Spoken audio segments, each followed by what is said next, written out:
El coronavirus y el apocalipsis, ¿cómo es esto? ¿Por qué decimos que puede haber un apocalipsis? O sea, hay un temor impuesto en la sociedad y ¿qué pasa con ese miedo? ¿Qué nos está ocasionando? Sí, cuántas cosas, ¿no? Porque en primer lugar el término apocalipsis, como por ahí he querido nombrarlo, es como un término muy fuerte, ¿no? Como que parece que representara un final. Y en realidad yo creo que lo es, existe ese final. El final no siempre es un final definitivo. Claro. Puede ser un cierre para un comienzo mucho mejor, ¿no? Y así lo están mostrando muchos puntos, muchas cuestiones que están ocurriendo en nuestro planeta Tierra. Por ejemplo, esta recuperación tan rápida del planeta y de las especies después de solamente un mes de estar dentro de nuestros hogares, ¿no? Sí. Después de este encierro obligatorio, ¿sí? Después de esta cuarentena, cómo se ha recuperado, el planeta es notable. Y está respirando, está volviendo a hacer lo que necesitaba, como que fue muy útil para la ecología del planeta. Así es. En segundo lugar, el tema del apocalipsis, que por ahí puede llegar a generar como una especie de temor, ¿no? Sí. La emoción, que cuando uno escucha esto, apocalipsis es un final, hay que interpretar esto como una especie de gran oportunidad. Después, cuando vayamos a la definición de crisis, porque esto no es nada más ni nada menos que una crisis existencial para el planeta Tierra, no solamente para los seres humanos, hagamos hincapié en esta emoción básica que se llama miedo, ¿no? El miedo, por un lado, una de las 6 emociones básicas, ¿sí? Aquello que sentimos ancestralmente todos los seres vivos, básicamente los mamíferos, ¿no? Miedos, tristezas, alegrías, enojos o broncas, asco o rechazo y sorpresa, ¿no? Dentro de ese sexteto de emociones, a través del miedo se logra manejar mucho a la gente. Cuando uno siente miedo, es cuando uno deja de poder actuar. Nos paraliza, el miedo nos paraliza. Cuando el miedo se potencia, nos paraliza. Cuando el miedo es una reacción frente a una amenaza concreta, frente a un riesgo concreto, el miedo nos permite actuar y hasta nos salva. ¿Sí? Por eso nosotros que somos de acá, de los pequeños pueblos, decimos en el campo que el miedo no es sonso, el miedo no es tonto, porque te permite sobrevivir frente a riesgos muy concretos y muy plausibles. Como una especie de prudencia, una especie de temor prudente siempre es necesario como para sobrevivir, ¿no? El miedo es útil, o sea, nos ha permitido sobrevivir hasta este momento. Sí, el miedo es muy útil, como las 6 emociones son muy útiles, porque está basado o relacionado con el tema de la supervivencia del ser humano. Es decir, la primera gran necesidad del ser humano es la necesidad de supervivencia. Por lo menos como individuo y después como especie, ¿no? Por eso el tema de la reproducción es la segunda necesidad cuando hablamos de las 7 necesidades básicas, ¿no? Pero el tema de la necesidad de sobrevivir, en esta cuestión de supervivencia, el tema del temor, el tema del miedo es fundamental para decir, bueno, un prudente temor me sirve como para tomar ciertas medidas que tengo que tomar para que esto no me afecte en demasía. ¿Sí? No me enferme en demasía, no me afecte en exceso y me produzca hasta la muerte, ¿no? ¿Y qué es lo que nos puede producir ese exceso de miedo? Qué buena pregunta. Cuando hay un exceso de miedo ya pensamos en un terror, por ejemplo, o en un pánico. Un pánico. Lo peor que nos puede pasar es el tema del terror, porque el terror, como decís vos, Juan, te paraliza. Y la parálisis te lleva a la inacción, y la inacción te lleva a la muerte. Esto es para que la gente lo entienda, cuando vos manejando en la ruta, muchas veces uno tiene que tomar decisiones no en segundos, en milésimas de segundo. Sí. Y las personas que van a sobrevivir a un accidente son las personas que tengan capacidad de reacción. Si a vos ese miedo se potencia y se transforma en un pánico, en parálisis, te morís. Te paralizas, sí, te morís. Ahí te morís. Sí. La gente que aprende a reaccionar, a aprovechar, a sacar provecho de ese temor, de esa ansiedad exagerada, de ese temor que son primos hermanos, la ansiedad y el miedo, se salvan. En general, se salvan. Bien. ¿Sí? Lo que te salva a vos es ese segundo de reacción. Es la reacción. Yo estoy, claro. Es la reacción a tiempo. Claro. Por eso estoy diciendo que la gente que no tome esto desde el lado del terror, desde el lado del pánico paralizante, y lo tome como una gran posibilidad de decir, bueno, a partir de este temor que me está generando esto, voy a hacer cambios, posiblemente vos vas a sobrevivir a esta crisis. Claro. ¿Sí? No es una cuestión de omnipotencia, porque parece una cuestión como muy soberbia. No, yo si quiero voy a sobrevivir. No, si vos querés vas a tener muchas más chances de enfrentar esta situación. En nuestro próximo programa, cuando nosotros hagamos hincapié en el tema del coronavirus y la cuarta herida narcisística al ser humano, que yo voy a hablar de pronto del otro gran platillo que son las defensas, ahí vamos a desplegar ¿Cuántas posibilidades tenemos para afrontar esta crisis, ¿no? Claro. ¿Y cuáles son el modo que tenemos que actuar para bloquear este miedo? Sí, muchos modos. Hay que saber en primer lugar esto, hay que saber que hay que comprender que somos seres emocionales que razonan. Claro. ¿Sí? No somos seres racionales con emociones, somos seres básicamente emocionales. Ancestralmente, milenariamente, desde que el ser humano es ser humano, 4 millones, 5 millones de años, emociones. Somos emociones. Que hemos aprendido a razonar, que hemos aprendido a racionalizar las cosas en los últimos 20.000, 30.000 años, 100.000 años, que tiene el Homo sapiens sapiens, el hombre que piensa, ¿sí? Pero tenemos muchísimos millones de años más con respecto a nuestras emociones. Si esa emoción vos lográs aprenderla a través de lo que se llama inteligencia emocional, lográs, porque no somos dueños de lo que sentimos. Si vos no sos dueño de una parálisis, no sos dueño de un terror. Claro. ¿Sí? No somos dueños ni siquiera de ese miedo que surge, pero sí somos dueños de lo que hacemos con lo que sentimos. ¿Sí? En primer lugar, para hacer algo en base a lo que sentís, vos tenés que comprender y conocer la emoción. Vos tenés que saber que la emoción miedo te salva, un prudente temor te salva, un terror paralizante te mata. Claro. ¿Sí? Muchas veces nosotros vemos de la neurociencia lo que se llama negligencia de la probabilidad estadística y, por ejemplo, cuando vemos en oncología el tema del conflicto diagnóstico, lo que te mata muchas veces no es, por ejemplo, tomando el tema bien concreto del cáncer, no es el cáncer en sí mismo, sino desde que vos nacés, cómo te meten en tu cabeza todo lo vinculado al cáncer. Claro. Mutilación, enfermedad, aislamiento, muerte. Sufrimiento, muerte. ¿Sí? Acá están haciendo exactamente lo mismo. Se están aprovechando de esta emoción, básicamente los medios sensacionalistas, los medios amarillistas. No nos olvidemos que la televisión abierta está teniendo más rating que nunca en este momento. Sí, sí. La gente tiene una necesidad de informarse. Exactamente, pero esa necesidad de informarse muchas veces te lleva a deformarte si del otro lado hay un morbo. Claro. Como seres humanos ya tenemos un cierto morbo vinculado a casi nuestra cuestión inconsciente de terror de niños. Hay una cuestión del morbo con el tema del terror. Y si del otro lado te infligen terror, hay una complementariedad perfecta en ese morbo que calza perfecto. Claro. Ahí es donde aparecen los problemas. A la vez hay un grupo con un factor de riesgo más alto que el común. Sí. Por supuesto, no nos olvidemos de los factores de riesgo, que son los grupos etarios mayores de 60 a 65 años, que son la gente muy comprometida, y la gente que tiene factores de riesgo, que se llama, lo que se llama comorbilidad, ¿no? Por ejemplo, diabetes, hipertensión arterial y problemas respiratorios, cardiovasculares, hepáticos y renales. ¿Sí? Y por ahí el tema del cáncer también se juega, y todas aquellas enfermedades inmunodepresoras, aquellas enfermedades que nos afectan las defensas o que pueden provocar una alteración en nuestro gran mundo inmunológico, todo nuestro sistema de defensas, que vamos a hablar en un próximo programa con respecto a esto, ¿no? Pero el tema de la comorbilidad es algo esencial y saber. A esa gente realmente es a la que hay que proteger. Los demás seres humanos estamos protegidos, entre comillas, si sabemos comprender, si sabemos llevar adelante ese miedo para que no se transforme en un terror patológico. Claro. Tenemos muchísimas posibilidades para enfrentar esta situación. Por eso hay que cuidar mucho los factores de riesgo. Por ejemplo, el uso del barbijo es importante, pero no solamente es importante de una cuestión personal, es mucho más importante de la cuestión de cuidar al otro. ¿Sí? Esto hay que saberlo. Mucha gente en esta lucha es como que está tratando de protegerse a ellos mismos. Claro. Y está bien, pero también tienen que aparecer cuestiones como el tema de la templanza, como te la nombré, y el tema de la gran solidaridad. Como para, la fraternidad como para tener en cuenta al otro y proteger al otro. Y la empatía. La empatía, por supuesto. La empatía que tiene dos cuestiones, ¿no? La empatía de la comprensión, que es comprender al otro en sus emociones, en sus sentimientos, y la empatía de la sensibilidad, que es sentir lo que siente el otro. En estos momentos es importante la empatía de comprensión, pero es mucho más importante el tema de la empatía de la sensibilidad. Ponerme en el lugar del otro, sentir con el otro, esto que se llama compasión, ¿no? Esto es fundamental para decir, bueno, yo me protejo, pero también tengo que proteger al otro. Y si yo no tengo factores de riesgo, es decir, no voy a ser una persona tan afectada, y esta no es una cuestión de omnipotencia o soberbia, porque estamos rodeados de virus y de bacterias y de hongos y de parásitos, y nuestro cuerpo tiene muchos más bacterias y virus que células en el cuerpo. Esto la gente lo tiene que saber.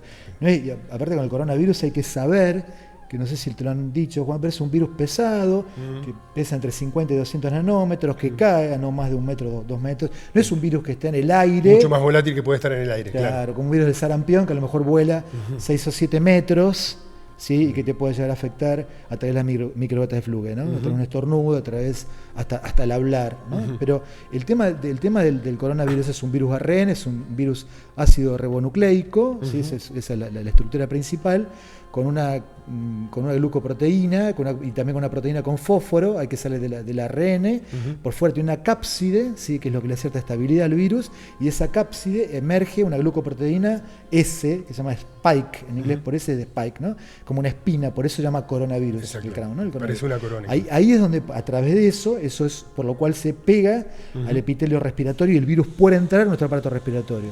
Bien. Son las únicas células afectadas. El coronavirus no afecta a otras células que el aparato respiratorio. Por eso en nuestro segundo programa vamos a hablar de cuál es el otro gran platillo y qué hacemos para defendernos de esto. Porque todo el mundo se fija solamente en el tema del virus, en la potencialidad psicopatológica de generar enfermedad en el virus, ¿no? A la vez estos miedos nos pueden ocasionar otros trastornos dentro de lo que es nuestra forma de actuar, como sería un TOC o mucha ansiedad. Sí, es muy buena la pregunta.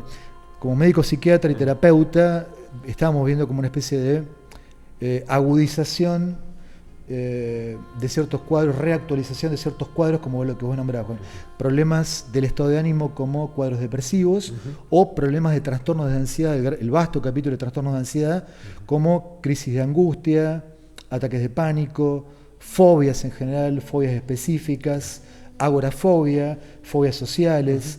Estamos viendo muchas reactivaciones de síndromes de estrés postraumático, estamos viendo lo que se llama estrés agudo. El estrés tiene dos tipos, un agudo y uno crónico. El estrés agudo entra dentro de los trastornos de ansiedad.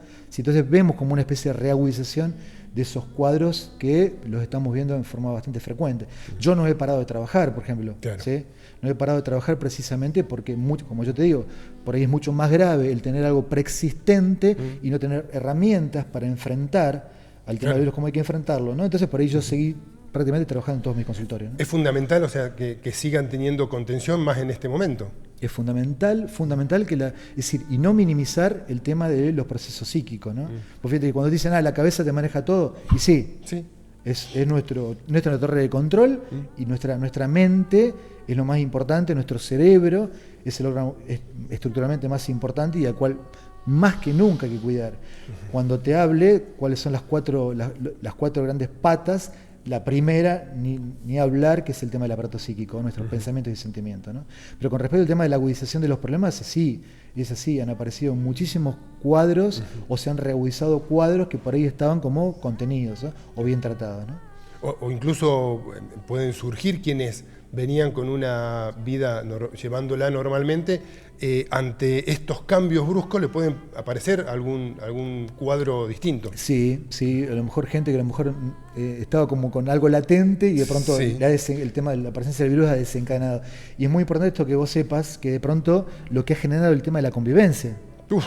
¿Sí? El tema de la convivencia no ha cambiado nada, porque el virus como es algo externo no va a producir ningún cambio.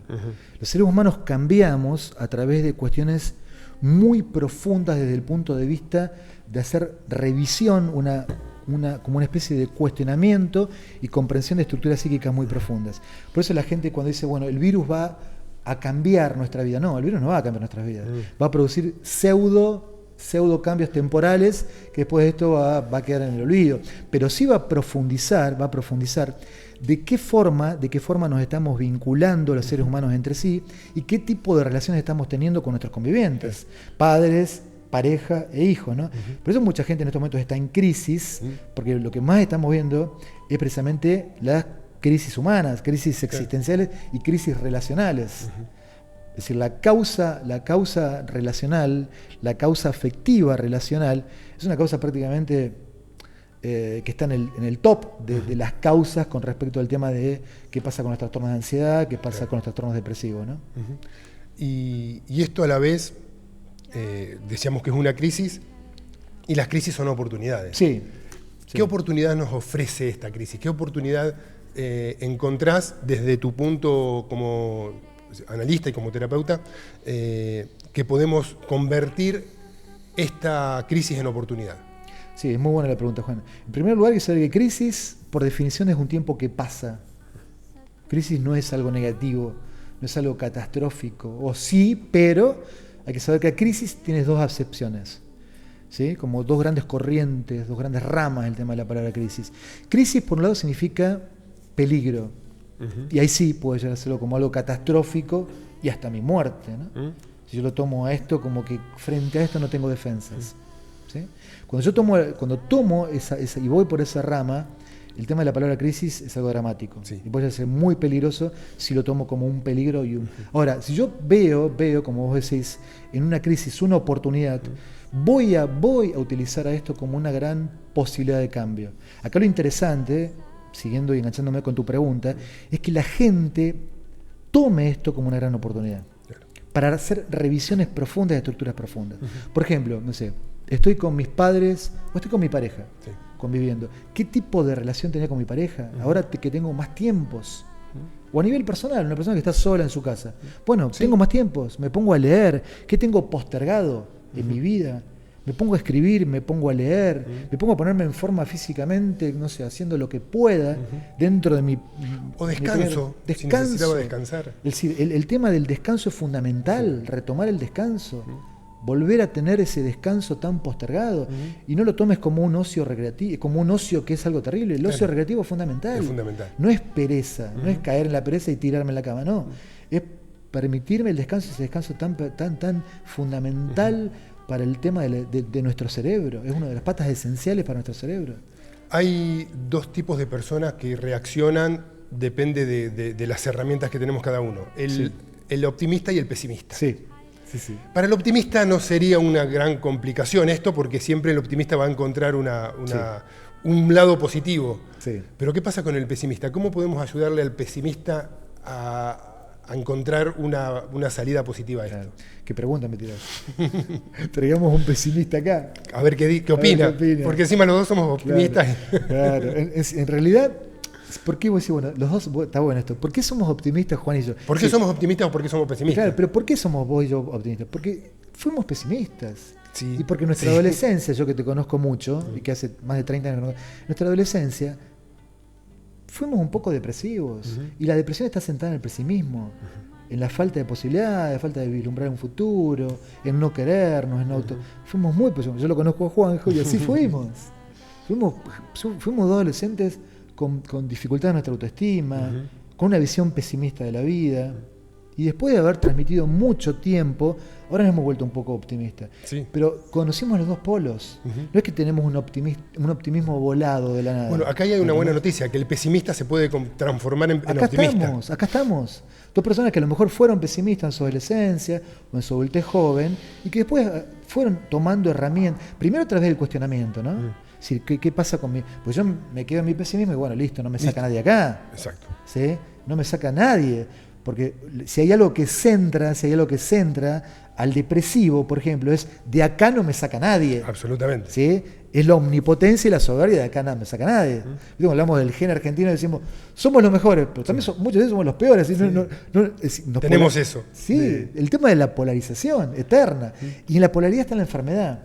Así como nosotros fuimos pesimistas por una adolescencia difícil, de baja autoestima, de cierta hasta haber masticado el tema de la depresión y el pesimismo, aprendimos de eso, quisimos salir, porque aparte sin deseo no salís. El tema es cómo se recupera el deseo. Yo tengo una frase de cabecera que es: el primer paso para ser feliz es proponerte ser feliz. Sí.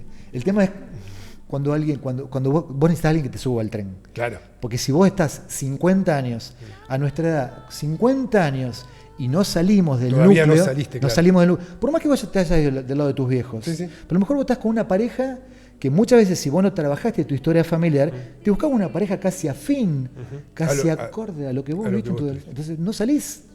Ahora, si vos saliste de tu familia de origen, pero realmente saliste, ¿sí? Saliste de esa estructura y de esos mandatos. Exactamente, si revisaste con humildad, con valentía, ¿sí? Revisaste esas creencias, esos mandatos, posiblemente vos ya transites otro camino y salgas de esta depresión, de este pesimismo. Por eso la gente no sale, porque sigue con su soberbia. La falta de deseos en el depresivo, que es lo mismo que la muerte, los zombies, los muertos en vivo. ¿Sí? Vos cuando ves una persona depresiva de la edad que tenga, nosotros a nuestros 20 años, a lo mejor estábamos muertos en vida. ¿Sí? Y estamos mucho mejor ahora, en nuestra quinta década, que a lo mejor a los 20 años. Absolutamente. Esto es lo que la gente tiene que entender. No por más que vos tengas 20 años, vas a estar lleno de vida. Vos podés tener 20 años y poder tener muchísimas pulsiones de muerte. Y ser un viejo de 20 años. Obviamente. O ser un joven de 50. Por supuesto. Y por supuesto, o de 70. Sí, pero que ese es el objetivo. Sí. Cuando nuestro cuerpo tiene un límite, por eso nos vamos a morir. El tema de la muerte es una muerte física. Sí.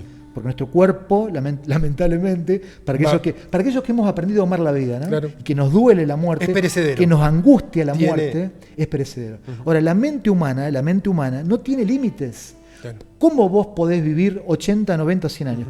Con la mente abierta, con el corazón dispuesto y con la mente esencialmente abierta. ¿Cuándo vos tenés la mente abierta? Cuando dejás la soberbia y el ego de lado.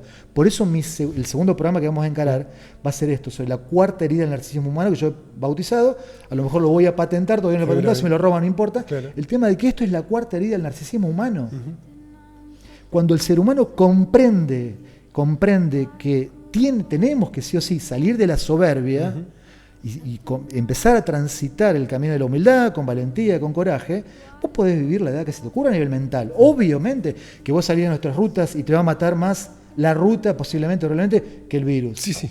Nos estamos abocando entonces en una puntita y no estamos abocando en lo más importante, que son realmente los factores de riesgo concretos que tenemos los seres humanos. Son muchos los factores de riesgo. Muchísimos. Vivimos en riesgo continuamente. Pero básicamente, Juan, nuestro ataque a nuestro físico está dado por 4 o 5 cuestiones. Una de ellas es el accidente, los accidentes. 20% de las muertes. Causa número 1 de muertes en jóvenes.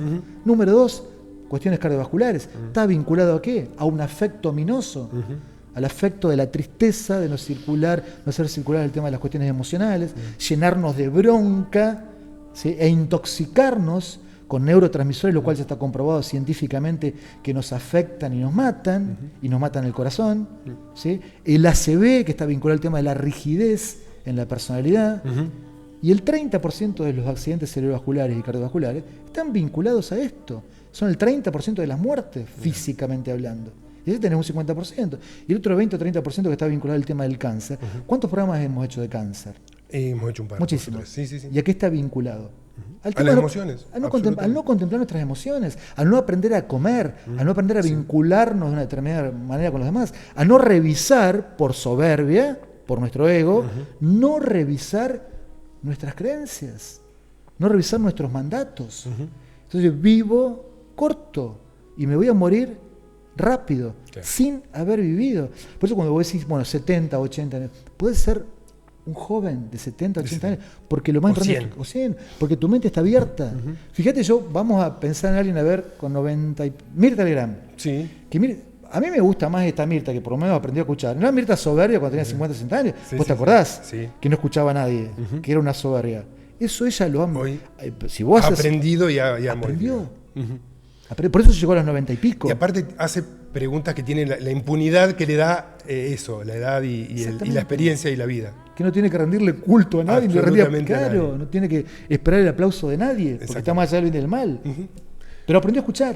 Vos decís, bueno, pero esta Mirta es una soberbia. No, soberbia era la hace 30 o 40 años. Si vos la escuchás, que no dejaba hablar, y la soberbia. Esto es muy interesante. Eso es muy interesante. Esto es muy interesante como para destacar, ¿no? Más allá de lo que se critique, ¿no?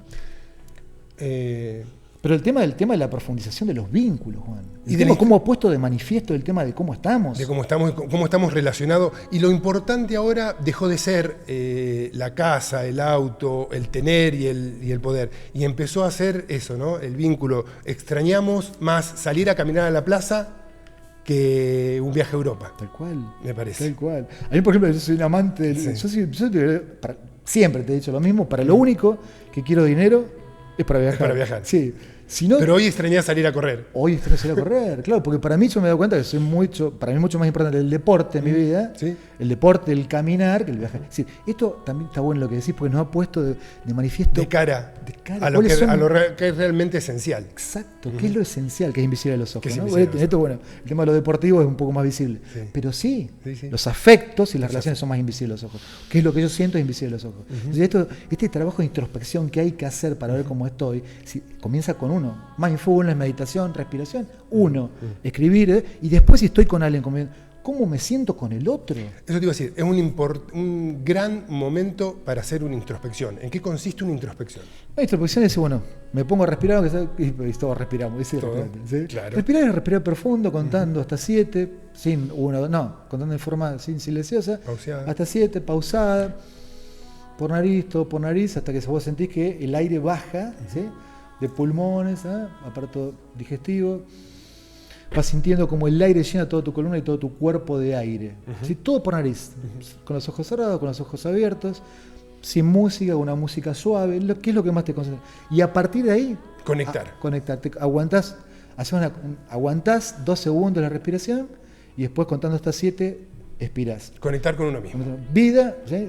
Entonces hay esa conexión que 1 minuto te puede llevar, 2 minutos, 3, hasta que llegás a los óptimos 10, 15 minutos, ¿no?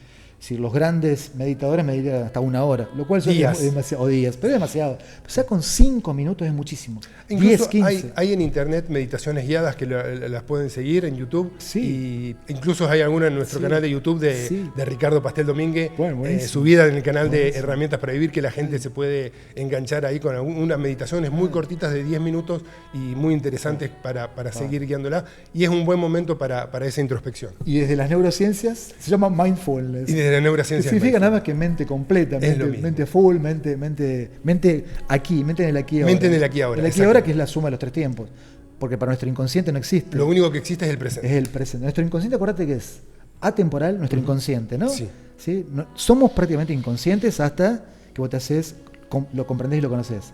La mayor parte de la gente, cuando dicen, manejamos un 3%, en realidad no es que manejamos un 3%, eso es una mentira, una falacia.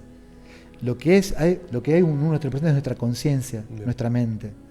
Cuando la gente dice manejamos, es un error. Hasta yo he escuchado de concepto de nuestros colegas. El cerebro, nuestro cerebro funciona en red. Vos por ahí utilizás un 90%, utilizás un 15, un 20%, pero no es así. Que vos utilizamos solamente un 3% de nuestro cerebro. Lo que utilizamos muy poco, es nuestra conciencia porque está muy reducida. Bien. Cuando dicen hay que ampliar la conciencia, el tercer ojo, la iluminación de los orientales, es esto, hacer consciente tu inconsciente. ¿Qué es el inconsciente? Lo que vos reprimís, o que has reprimido porque vos te parece ya está, y no revisás nunca más. Tus creencias, tus mandatos, o desde el punto de vista psicoanalítico, yo voy un poquito más allá del psicoanálisis, he hecho psicoanálisis en mis primeras tareas profesionales, pero el tema del psicoanálisis está bien cuando te dicen, bueno, el inconsciente se genera a través de la represión y es todo aquello que reprimimos. Es mucho más que aquello que reprimimos, el inconsciente. Revisar entonces el inconsciente. Hay que revisar eso a través de la meditación, aunque sea unos segundos, para empezar a contactarte con vos mismo. Vos te contactás con vos mismo, qué es lo que sentís, qué es lo que pensás, qué es lo que te pasa, qué es lo que querés. En mis emociones. Claro, ¿qué querés para tu vida? ¿Con quiénes querés compartir tu vida? Querés? Claro. ¿Qué querés? ¿Qué querés hacer? ¿Qué no querés hacer? ¿Sí? Si sirve para esto, bienvenido sea. Bienvenido sea. Buen disparador. Porque ahí está el tema de la oportunidad.